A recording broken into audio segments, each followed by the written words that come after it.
Hey, 511 Media Group family, what's going on? I'm here again from America Fest 2024 Turning Point event in Phoenix, Arizona, live streaming to you. Got Benny Johnson going on in the background, one of my favorite speakers, actually, so glad to see him up there. But I'm here with Chris Wallin, head of A&R and creative at Baste Records. Did I get that right? Yeah, absolutely. Yeah. And we've had a phenomenal conversation all about music and what they're doing over there at Baste. One of the only, or the only, non-woke recording companies on Music Row. Music Row. Yeah, that's cool. So tell me a little bit, because I've always been curious, and I'm a big country music fan, born and raised in the Nashville of the West, Bakersfield, California. You probably know Bakersfield, California. Absolutely. Right. Absolutely. So big country music scene out there in Bakersfield. Oh, yeah. But I've always been curious, what is Music Row? And I've been to Nashville a few times, but never been to Music Row. And I believe it's a street or something, right? It's a couple of streets. Okay. It's 16th and 17th Avenue mainly. And it's two streets that, if you ever listen to country music at all, just about everything that you've heard in the last 3 decades have come from there. And so we're the Baste Records. We're the only anti-woke record label on Music Row, and not only non-woke, anti-woke. Anti-woke. That's right. Yeah. We actually, one of our mantras is we want to be the counterculture to cancel culture. That's awesome. I love that. Yeah, that's super cool. How long has Baste been around? We've been around 3 years now. Okay, so fairly new. Yeah, they're fairly. Okay. Yeah, well, we've actually only been really operating, full blast, probably about a couple of years. Yeah. Okay. So did you come on right when they started, basically, or a little bit after?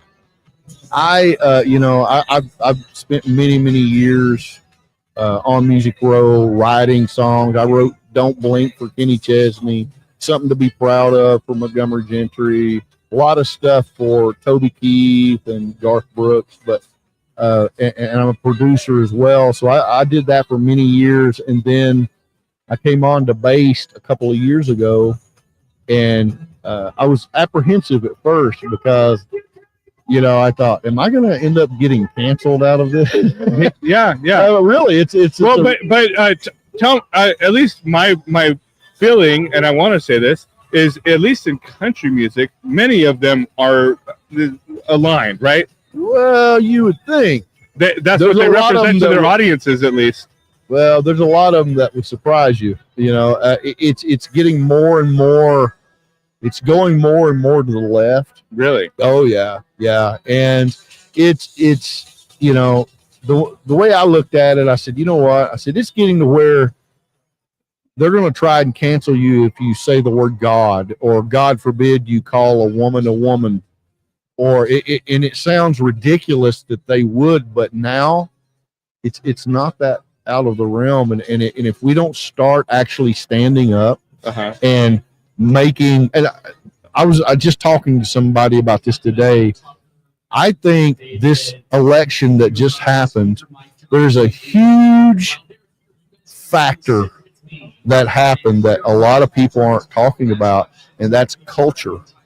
I think culture played a huge role. It did in this election, and between music, we had. I actually wrote and produced a song "Fighter" by John Kahn that played on all of the all of the rallies on the election night. It played, and there was a bunch of other stuff that happened that culture-wise in the podcast, and people, Joe Rogan's, and there's a change that's happened. Yeah. I truly believe that. Well, and what I felt like seeing, and especially for me, and music provokes a lot of emotion, right? Absolutely. It provokes a lot of emotion. And what I've seen, and music was part of this, people weren't just sitting on the sidelines and being apathetic, like, well, I'll vote for the Republican candidate this time. It wasn't like, oh, let me choose between. It's like people were taking, I'm either all in on MAGA or not. Like they either like Trump or didn't. Like Kamala had no bearing on this election, right? It was I either like Trump or I don't like Trump is really what it was, right? Because we vote for a corpse, and then when he got out, you vote for someone's brain dead, less brains than the guy who can't think. Yeah, you got a guy that could do a 3-hour podcast and then go and actually do an event after that, or you got another guy that could hide his own Easter eggs. Yeah, and I'll tell you, Kamala was so hated that I'd put money on Joe and Jill voted for Trump too. You know what? They had that look, didn't they? They did. They had that look where, especially when they were shaking hands and he was talking about a peaceful transition. Yeah. And I was like, he kind of looks like he's he might have went red. Yeah. Well, I don't know if you remember this, but see the outfit Alyssa's wearing over here. Jill came out wearing something very, very similar. Yes, I saw. I think that was a statement. I think so. I think so. But, I was thinking about this today. In music, there's an analogy when you're creating music. It's a misconception that if you want to touch a large amount of people, if you want to make them feel something, that you go big, and that's not true. You don't talk about the world. You talk about the everyday things that are happening to them. Right now. You talk about, and you go small if you really want to touch someone, and it's the same thing in politics. Yeah. I think the Democrats were talking about, global things. They were talking about all this stuff, and Trump was trying to tell people, no, I'm going to actually have it where you can afford a tank of gas. Yeah. To go see your kids. I'm going to have it where you can actually, he's doing so many things, the tips, the taxes and everything else, and things that actually matter to people that are just trying to live their lives and pay their taxes. Right. and feed their kids. That's right. And going small like that would just hit everyone between the eyes, I think. Yeah. Well, the message of joy went everybody's head, and it wasn't real joy anyway. But that was Kamala's. Everybody's gonna be happy and live in utopia. Yeah. No, nobody was buying that, right? But I know we're here to talk about Baste Records, so let's get back to that. Tell me about some of the artists y'all have. We have we have Chad Prather. I love Chad Prather. Yeah, he's awesome, man. I love Chad.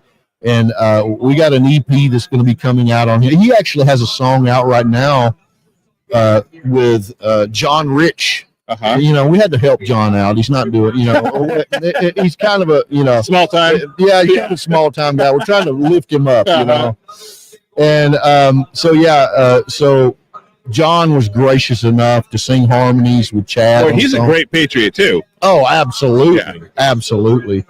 And you should have saw it. We actually, I have a video on our site.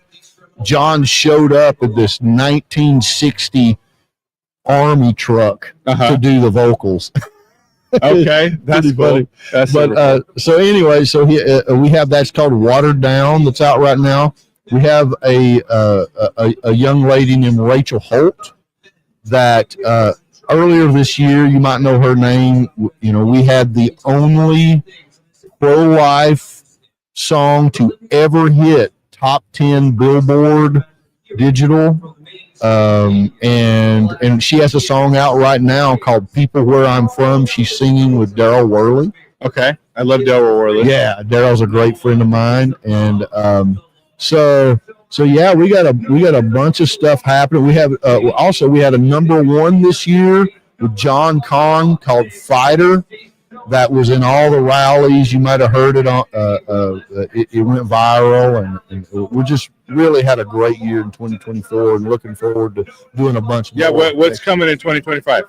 We're going to be. There's a lot of stuff. We actually we're going to be probably putting out an EP on Rachel and Chad. Okay. In 2025. Awesome. And we got a song that's going to be coming out with Chad called "What Happened to That." That's going to kind of turn some heads too. So I got a question, because you say EP, and that's kind of like old terminology. Yeah, right? It is. And that originates from like the record days, probably. Right? Yeah, it's basically like a 5-song.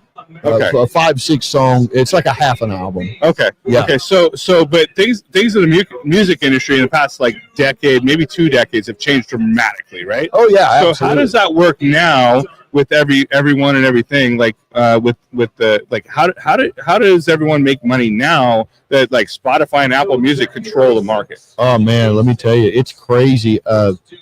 Am I wrong? Is there like another player? Like the social media platforms are probably a player in that too, right? A little bit, yeah, and merch too. Like, I mean, we do a lot of merch. Every song that we come out, we have merch with it. So you make more money in merch now than you do in the actual music, and probably touring, right? Yeah, touring is a big thing too. So do they still make money on the actual like stuff that goes out on the air anymore?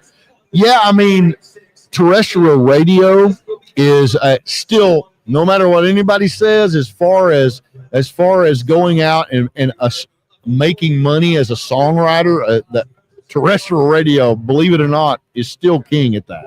Okay. But streaming is used for basically a tool. It's like marketing, kind of. It is. You don't make a whole lot of money in streaming, right? But it's a great tool to go out and get. So gigs. The record companies have gotten smarter about that. Yeah, it's a whole different. It's a different thing than it ever was. It's kind of a crazy thing now, but to get attention to a specific new artist or like a new song or something, and then go find it over here, like. So where the sales come from in that? Well, I mean, like I said, we still do. Darius, I can't hear anything in my ears. Yeah. Are we still live? We still good? Okay. My ears died. Yeah, me too.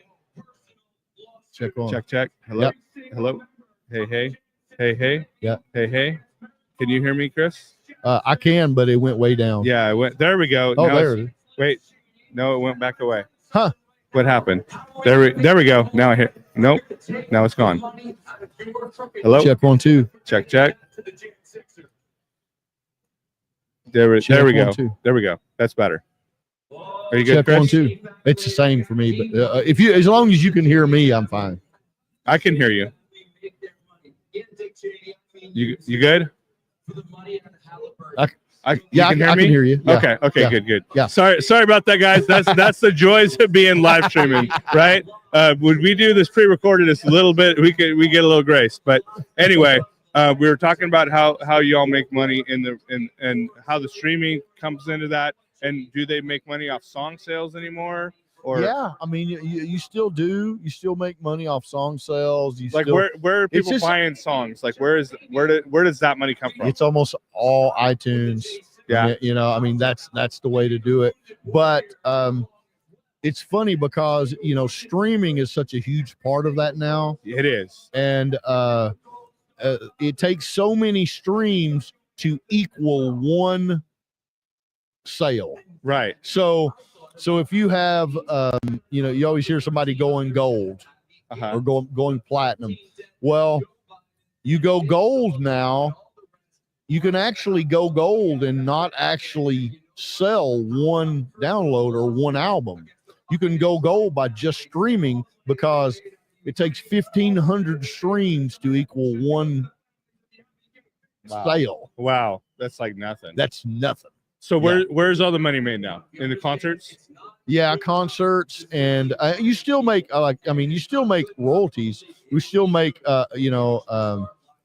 still make some good, everything from YouTube to Vivo and all that. It's just basically now it's just a conglomerate, just a huge 10 different things that come in at one time that you have to that you have to do, you know, in order to. You just have to do things different. You have to do things different. You got to take it from where you can get it now. It's before, historically, record labels got all their money from CD sales. Just CD sales. Yeah. Which that's not happening. No one's buying CDs.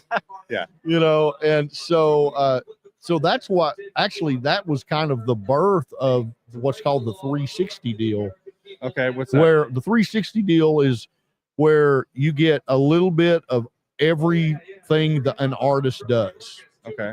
And a lot of people don't like those, but the reason record labels started doing those is because they had to survive. There was no other way, because you're putting in sometimes millions of dollars up front to market and on hopes that artist is going to do good in the future, and that's your back end. It's kind of like a speculation, basically. Yes. Oh yeah. A lot of people, I'm probably going to get a lot of flack for this, because there's a lot of Taylor Swifties out there. Not me.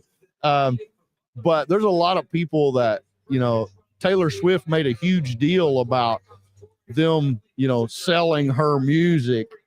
But truthfully, if they hadn't have put tens of millions of dollars, you may have never heard of Taylor Swift. Yeah.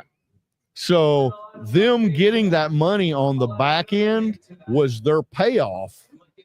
And it's literally every record label around you've ever heard of does that. Yeah. So she made a huge deal of it, but it really was not. She made it sound like they actually went in and offered her that. I don't want to get into a bunch of Taylor Swift stuff, but they offered her to sell her catalog, and she refused it. So. I would be actually really interested to hear more about this and have tons of questions, but like you said, we don't want to dive down that rabbit hole. Taylor Swift. How do we end up on Taylor? Anyway, where are we doing on time? Okay, we got a few minutes left. Yeah. What do you want to promo or promote to the audience? Because I'm sure there's got to be something. Well, just go to basterecords.com. That's BASTE records.com. Like you're based in Turkey. That's right. And we did that to get around the algorithm of Baste. Okay, yeah. You know, I get it. And so it's crazy we have to do that. But so go to basterecords.com. We got all kinds of merch there. And I'm also doing a podcast in January called Baste Records Podcast with Chris Wallin. Our first guest is going to be Daryl Worley. Okay. And it's really going to be a cool thing. We're going to mix music and politics. Okay. Awesome, man. And go check us out and go look at some of our artists, and Rachel Holt and Chad Prather, and be looking out for us. Fantastic. Would you be open to coming on another podcast with us in the future, like a remote deal or something? Let me know. Okay, we got some launching in January that I think you'd be perfect as a guest for. So, great. Fantastic. Let me know. Well, thank you all for watching, and thanks for bearing with us through a little bit of technical difficulties. You guys stay tuned. We're going to have more content coming at you throughout the rest of this week. For now, see you later. God bless.